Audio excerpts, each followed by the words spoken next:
Hey everyone, welcome back to Dogstown University, and today I really wanted to talk to you about our dogs' body language and how they communicate with us and the dogs around us, as well as the environment around us.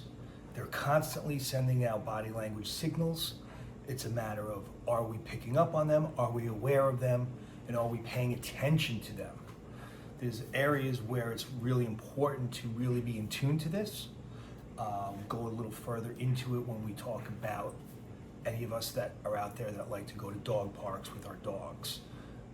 I'm not a personal big fan of bringing my dog to a dog park, but there are plenty of people out there that do. And there are plenty of dog parks that are great for socialization and exercise for your dog. It doesn't cost any money, and if it's nearby your home, you can just take a ride over there, check it out, jump back in the car, home, done. There's a few things, me being an owner of a dog hotel and doggy daycare, I hear tons of stories on a daily, weekly basis about situations that occur at the dog park. This all stems from body language that the dogs are communicating to each other at these parks. And if you're not paying attention to them, if you're not lifeguarding your dog at these parks, you're walking a slippery slope that will eventually lead to a bad situation. So here's some of the tips that a lot of fallacies out there where a lot of new dog owners think a dog that's wagging its tail, it's a happy dog. Sometimes it is, sometimes it isn't. So we need to be paying attention to that tail. Is the chest up on the dog? Is the body stiff? Is the dog staring through a dog, through a person? Is there aggression? Is there not aggression? Are they looking for a play moment? We don't know until we actually pay attention to some of these signals that these dogs are communicating to each other and us. So obviously, knowing your own dog is most important. Going to the dog park, and before we actually get into a dog park, surveying the park area. Is the park set up so small dogs in one play area, big dogs in another play area? These are important things to know. Is it one just play area where it's a giant free-for-all where you got like 65, 70-pound golden retrievers, labs, and huskies mixed up with Yorkies and Malteses that are 8 to 12, 13-pound dogs? I would not be a big fan of being in that situation. I think you need to always be in a park or doggy daycare that separates the small dogs from the big dogs, because even if it's not aggression, just the weight of a 60, 70-pound dog playing and running and maybe rolling over and landing on a Yorkie or a Chihuahua or a Maltese type of dog, that little dog's gonna probably get hurt unintentionally or intentionally. So let's remove that risk from the situation by not putting your dog in those risky environments. Also, when you're at these parks, if you find like, okay, I'm in the big dog area with my big dog and the small dogs are over there, great, let's go in there. First thing you see a lot of these people do is get right on a bench, pull out their phones, start drinking their mochachinos, their cappuccinos, whatever it is, and they're not even paying attention to their dog on the playground. That's probably the dog you need to be looking out for, because their owner doesn't really have any idea what's happening. Happens every day, all the time. So you need to be lifeguarding your dog and making sure that your dog's in a safe social environment.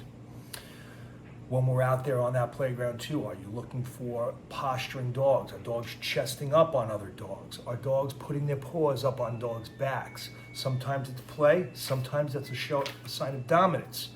Are the dogs putting their chin up on other dogs' backs? That's another sign of dominance, not just playing. Is there a dog on the playground there mounting other dogs, showing dominance sexually, or just being the alpha dog on the playground, letting all these other dogs know I'm in charge here?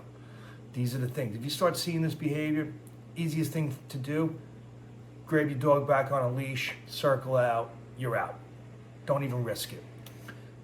If you drove a long distance to get there. Is it really worth it to like try to see if we can, if you feel something in your gut, like the vibe here today is not working, that's your instincts kicking in too. So again, protect your dog. Another thing we always see at these dog parks is people are just bringing their dogs into the playground areas and just letting their dogs run loose. It's not a great idea. First, when you get in there, see what dogs are in there. Maybe even keep your dog on leash for a few minutes, circle through, assess the environment. And then if you feel like, okay, there's dogs here that I don't feel uncomfortable being in the same park area with my dog, then great. But you gotta also have that mindset. There's a chance when I show up at the dog park, I might not let my dog go in the dog park and play. Just show up like that. And then if it is a great day, awesome. And if not, if you see dogs in there, especially fully intact male dogs that are trying to be in charge out there, don't even risk it. That's one of the advantages of choosing a doggy daycare over these dog parks is the screening process that a good doggy daycare will do prior to you showing up so that your dogs need to be fixed. So by 7, 8, 9 months of age, there's no fully intact males on the playground. Same thing with the females. The pheromones aren't going to smell differently out there. All the dogs are going to be on the same level of pheromone-wise, smelling each other. And no one's going to be an outcast. When you start to see those dominant males leading the park, it usually leads to bad things. So again, I don't mean to be a downer on this. I just want to be communicative and let you know how important it is to look for the body language and pay attention to your dog. Again, we've covered some other things I wanted to say today. What else we want to talk about? Approaching the other dogs in the dog park. Sometimes dogs may just want to be, they bark at you or they're not really happy to see you. Respect their space. See if a dog come up to you rather than you go up to a dog. Don't just go up throwing pets on all these different dogs. Something I also teach my staff at my pet hotel and doggy daycare is when we're doing shift changes where we have a new pack leader coming in for someone that needs a break, when you enter the playground area, don't just start throwing pets at every dog. Walk in like you're in charge. So the alpha dog or the alpha person comes in to the area like they're in charge of this facility or this space right now. And I just want to walk through the place like I'm a leader and let these dogs see that this is a leader and they'll show some respect back to you. And then you can calm, assertively manage this area, this space around you where dogs aren't just jumping up on you, poking you, saying, hey, it's rude behavior. So what we want to do is come in with a presence with calm, assertive behavior. And then it really will help set the tone for the rest of your pack if you're in a doggy daycare area or even if you're at that dog park. Again, you don't want to come in like you're that substitute teacher where everyone just kind of plows into you, because then you got to be worried about dogs taking out your knees if they're playing, running through you.